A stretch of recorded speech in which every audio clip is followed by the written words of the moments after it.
रहीम अस्सलाम वालेकुम नाजरीन, मैं हाँ तुहाडा अपना मेज़बान रिजवान हुसैन और तुसां दे पे झोक टीवी वसेब दी आवाज़ और प्रोग्राम वसेब दे हालात घिन के हाज़िर खिदमत जनाब।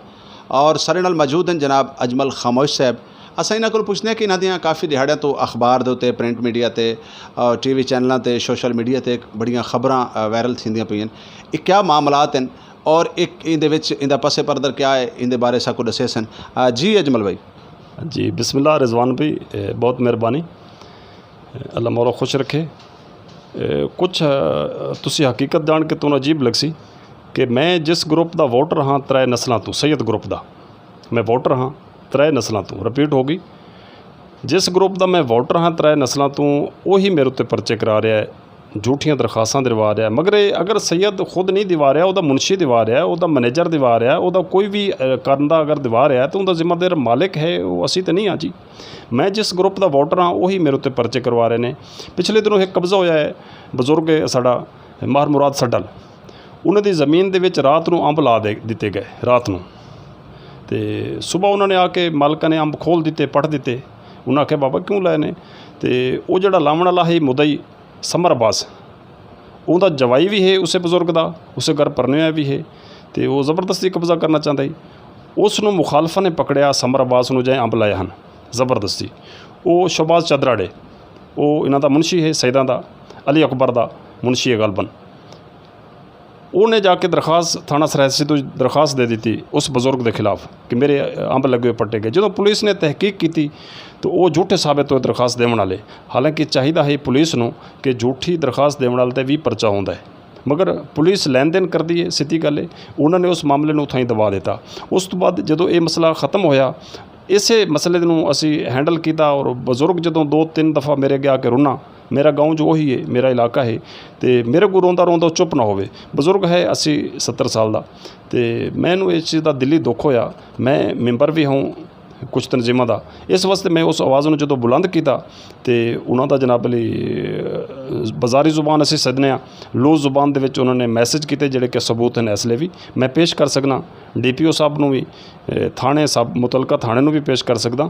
तो वो ये मसला बनया, इस वास्ते वो पोस्टां दे 2-3 दिन मैं जवाब दिते, मगर वो मैं सबूत के नाल हर चीज़ मेरे को मौजूद है। अगर हक आखना ही जुर्म है, हक वाले बंदे नाल खलोना ही जुर्म है, तो ये तो बाबा असी जिंदगी का फैसला किया है कि शोधा करबला का सबक है मजलूम का साथ दो हमेशा। अगर वो मेरा दुश्मन भी हो सी मैं, लेकिन जदों भी वेखसो मैं मजलूम के नाल खड़ो सा बाबा। जी बिल्कुल नाजरीन, हक आखना जे हक आखना जे बगावत है, असां वो इन्हां दे कोल सुन सो, क्योंकि एक शायर भी हैं।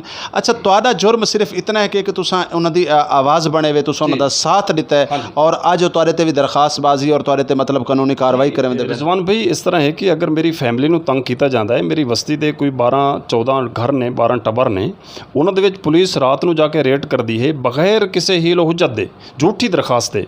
पुलिस तलब भी तक कर सकती, मैनू राबता कर सकती है, किसी भी बजुर्ग साढ़े सीनियर पढ़े लिखे लोग ने उन्होंने सद के पूछ सकती है तुहाडे खिलाफ दरखास्त है, गल खोल के ख़त्म हो जासी। मगर पुलिस नूं क्योंकि लैन देन है, पिछों सियासी प्रेशर है, पुलिस ने 4 रेड किए ने, रात को घरों च वड़े ने, घरों चों समान भी आंदा है, लेकिन वो अजे तो असी कोई दरखास्त वगैरह उनका कोई एक्शन नहीं लिया, क्योंकि इन्हां च उलझ के बंदा सिर उलझिया रह जाता है। IG साहब ने या SP साहब ने या मतलब हुकूमत वक्त ने तो कोई मामले दे कोई सपोर्ट नहीं किया? नहीं, तवक्को भी कोई नहीं, इस वजह तो क्योंकि जदों किसी भी अफसर ने अपना नौकरी नूं बचावना होंदा है, तरक्की लमनी होंदी है, मैं सच बोल रहा, जदों तरक्की लमनी है तो वल उस बंदे की MPA या MNA उसे दी मननी पौसी। कुछ चंद अफसर ने जोड़े किसी दिन सियासी बंदे नूं अपने करीब नहीं आवन देंदे, वो अपने तवक्कल तो अल्लाह चलते हैं, जिंदगी तो भी गुजार जाते हैं। मगर मैनू क्योंकि तवक्को ना ही, मैं इस वास्ते अप्लाई भी अजे नहीं किया। हो सकता है अप्लाई कर देवां, हाई कोर्ट च कर देवां, उतों सारा निज़ाम अगे तक लैके जावां, या DPO खानवाल दे पेश हो जावां, क्योंकि चार दफ़ा रेड करना और घर ही दाखिल हो जाना, रात को बच्चे सुते ने, 100 मामलात होंदे ने। ये अगर कानून उन्होंने इजाज़त देंदा है कि पुलिस बगैर दसे पूछे घर ही दाखिल होती है, कुछ समान लैके चली जाती है, जदों जाती है परेशान, और सिविल बंदे नाल जेड़े ना मुदई ने ना मुलजम ने तमाशबीन ने, वो नाल 15 तो 20 बंदे होंदे ने। मैं ऑनलाइन आख रहा, जिम्मेदारी नाल आख रहा, वो किस बिना ते जाते हैं, वो कौन लोग ने?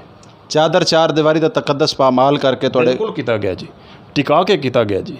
मैं इस टाइम भी ना दोहरा देना, शहबाज वल्द लियाकत अली चदरड़, चक मंजराबाद, उसने दरखास्तां दिवाइयां ने झूठियां, ਕੁਬਾਰਾਂ ਕੋਲ ਦਿਵਾਈ ਨੇ, ਅੱਲਾ ਦਿੱਤਾ ਕੁਬਾਰ ਵਲਦ ਖਾਨ ਮੁਹੰਮਦ। ਇੱਕ ਦਰਖਾਸਤ ਉਹਨਾਂ ਦੀ ਹੈ ਜੀ, ਉਹਨਾਂ ਨੂੰ ਅਸੀਂ ਜ਼ਾਮਨ ਦੇ ਚੁੱਕਿਆ ਸੀ। ਸਫਾਈ ਜਿਵੇਂ ਹੁੰਦੀ ਹੈ ਪੰਚਾਇਤ ਦਾ ਮਾਮਲਾ, ਜ਼ਾਮਨ ਲੈ ਕੇ ਵੀ ਉਹਨਾਂ ਨੇ 2 ਰੇਟ ਕਰਵਾ ਲਏ। ਪਿੱਛੇ ਚੌਧਰੀ ਸਾਹਿਬ ਹਨ ਜਿਹੜੇ ਕਿ ਮੁਨਸ਼ੀ ਨੇ ਸੈਦਾਂ ਦੇ, ਅਲੀ ਅਕਬਰ ਸ਼ਾਹ ਦੇ, ਸਕਲੈਨ ਸ਼ਾਹ ਦੇ, ਕਿਉਂਕਿ ਸੈयद ਇੱਕ ਹੀ ਹਨ ਬਾਬਾ ਜੀ, ਆਪਸ ਵਿੱਚ ਇੱਕ ਨੇ, ਉਹਨਾਂ ਦੀ ਗਰੁੱਪਿੰਗ ਬੇਸ਼ੱਕ ਹੋਵੇ, ਮਗਰ ਸਾਨੂੰ ਉਹਨਾਂ ਨੇ ਜ਼ਲੀਲ ਕੀਤਾ ਹੈ। ਮੈਂ ਬਾਰ-ਬਾਰ ਆਖ ਰਿਹਾ ਕਿ ਅਸੀਂ ਵੋਟਰ ਵੀ 3 ਨਸਲਾਂ ਤੋਂ ਹਾਂ, ਅੱਗੇ ਤਾਂ ਨਹੀਂ ਪਤਾ ਸੀ ਕਿਹੜਾ ਰੁਖ ਅਖਤਿਆਰ ਕਰੂੰ। ਹਰ ਬੰਦਾ ਆਪਣੇ ਮਾਮਲਾਤ ਦਾ, ਆਪਣੀ ਜ਼ਿੰਦਗੀ ਦੇ ਫੈਸਲੇ ਖੁਦ ਕਰਦਾ ਹੈ। जी नाजरीन, जिमें कि सुनते पे से अजमल खामोश साहब को कि सियासी अक्सरीयत होने की वजह करके, सियासी वड्डापन होने की वजह करके MNA MP टाइप के लोग कि जेड़े कि इन्हां को इंतहाई परेशान करेंदे पे, जेड़े कि तुसां देदे पे सो अक्सर अखबारां दे उत्ते भी खबरां छपदियां पईयां और अक्सर जेड़ा ना तुसां देदे सो प्रिंट मीडिया, इलैक्ट्रॉनिक मीडिया दे उत्ते इन्हां दे खिलाफ और इन्हां दे इलाके दे विच मतलब ये कोई अच्छी गल कहनी कि देखो अगर एक बंदा वोटर है, क्योंकि वोटर जेड़ा इलाके दा जेड़ा वडेरा हुंदा ना, उनदा वोटर जेड़ा हुंदा ओह औलाद हुंदी है, क्योंकि उनदी रियाया हुंदी है और अपनी अगर तुसां रियाया दा वल एक सैयद फैमिली यकीनन मेरे वास्ते मेरे को तो बड़ा अजीब लगता पे कि मैं इन बारे क्या कमेंट्स देवां।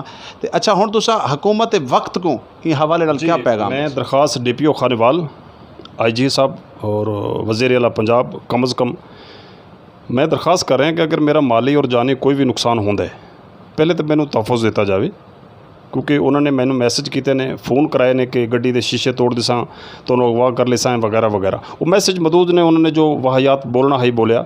अगर मेरा माली जानी, मेरी फैमिली का नुकसान होंदा है, कुछ भी होंदा है, उनके जिम्मेदार वो शहबाज चदरड़ वाल, लियाकत अली और समर अब्बास सड्डल वगैरह वगैरह।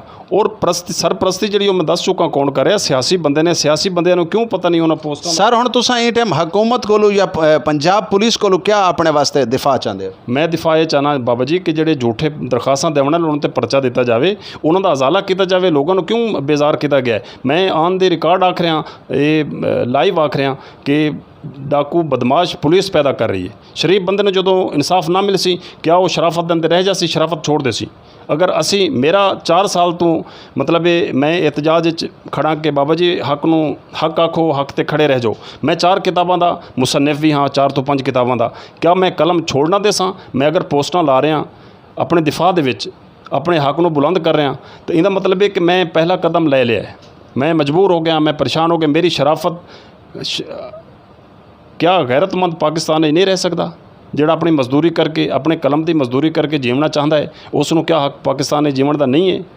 मेरी ये आवाज़ है जनाब, मैनू हक दिवाया जाए, मेरी फैमिली नू जितने मामलात ने उसनों हैंडल किया जाए। थाना सराय सिद्धू नू पूछा जाए उसनों कि झूठी दरखास्तां ते रेट किवें होंदे रह गए। पुलिस रेट लैन देन तो बगैर करती नहीं जनाब, लख परचे कट्टे होण, मैनू सारी गल दा पता है। ये मेहरबानी हो सी, अल्लाह मौला तुहानू सलामत रखे, झोक TV नू सलामत रखे।